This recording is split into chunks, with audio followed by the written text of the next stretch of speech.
আপোনালোকে ইতিমধ্যে আটাইখিনি কথা গমেই পাইছে। আমাৰ কনিষ্ঠ ভাতৃ তপন শৰ্মাৰ বিয়োগত আমি আজিও যথেষ্ট শোকাকুৰ অৱস্থাতে আছোঁ।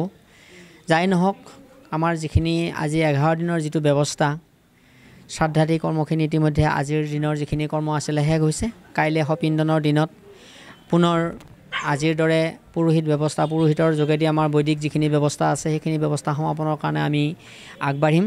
ইতিমধ্যে যাৱতীয় ব্যৱস্থা কৰিয়ে থকা হৈছে। আৰু কালিৰ পিছত মৃতকৰ আত্মাৰ সদগতিৰ অৰ্থে আমাৰ যিটো ব্যৱস্থা কৰা হয় সেইখিনি কাইলৈ সমাপ্ত হ'ব। তাৰপিছত আমাৰ জ্ঞাতিসকলে আমাক নিজ কুলত তুলিবৰ কাৰণে যিখিনি ব্যৱস্থা আছে, আমাৰ মঙলদৈ ভাষাত তেল তামোল দিয়া বুলি কয়, সেই তেল তামোল দিয়া ব্যৱস্থাৰ অন্তত পুনৰ মৎস্যস্পৰ্শৰ দিন এটা ঠিক কৰিম। আৰু তেতিয়া আমাৰ এই শোকসন্তপ্ত পৰিয়ালটোৰ লগত এইকেইটা দিনত যিসকল ব্যক্তি জড়িত হৈ থাকিল, আমাৰ জ্ঞাতি আত্মীয় কুটুম্ব বন্ধু বান্ধৱ আটাইখিনিকে, পৰিয়ালৰ আটাইবিলাকৰ লগত যোগাযোগ থকা আটাইখিনিকে আমি আমাৰ ঘৰলৈ নিমন্ত্ৰণ কৰি মৎস্যস্পৰ্শৰ ব্যৱস্থাৰ দিন এটা ঠিক কৰিম। আৰু সেই বিষয়ে আমাৰ ছেক্ৰেটাৰী তপন শৰ্মাৰ লগতো আমি এই বিষয়ত আলোচনা কৰি আছোঁ।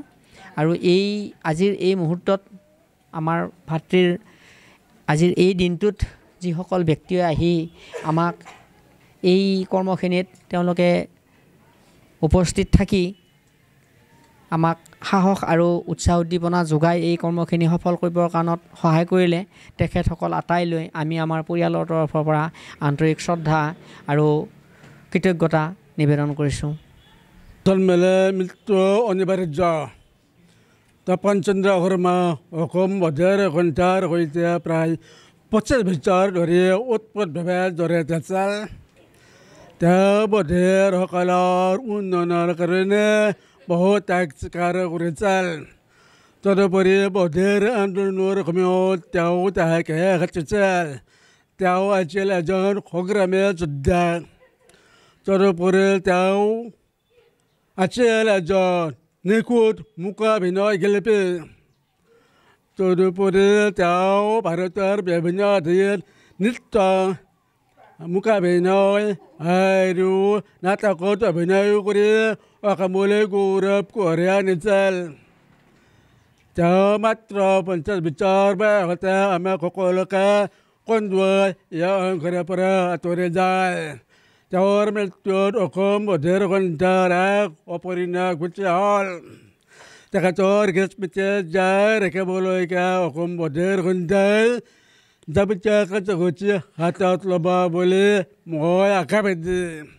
এই ক্ষেত্ৰত মোৰ এফালৰ পৰা ক'ব বিচাৰোঁ যে তপন চন্দ্ৰ শৰ্মা যিহেতু অসমৰ এজন নামজ্বলা ব্যক্তি আছিল। বিভিন্ন সময়ত নামজ্বলা ব্যক্তি অসমত মৃত্যু হ'লে চৰকাৰৰ ফালৰ পৰা সমবেদনা জ্ঞাপনো কৰা হ'ল।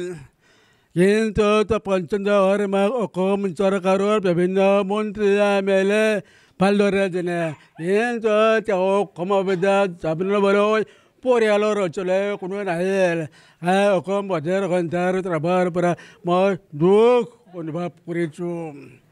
তথাপি আজিৰ আদ্যচিদ্ধাত মই তপন চন্দ্ৰ শৰ্মাৰ শ্ৰদ্ধাৰে কৰিছোঁ আৰু ভগৱানৰ ওচৰত প্ৰাৰ্থনা জনাইছোঁ। তাত যাতে থাকক, শান্তিত থাকক।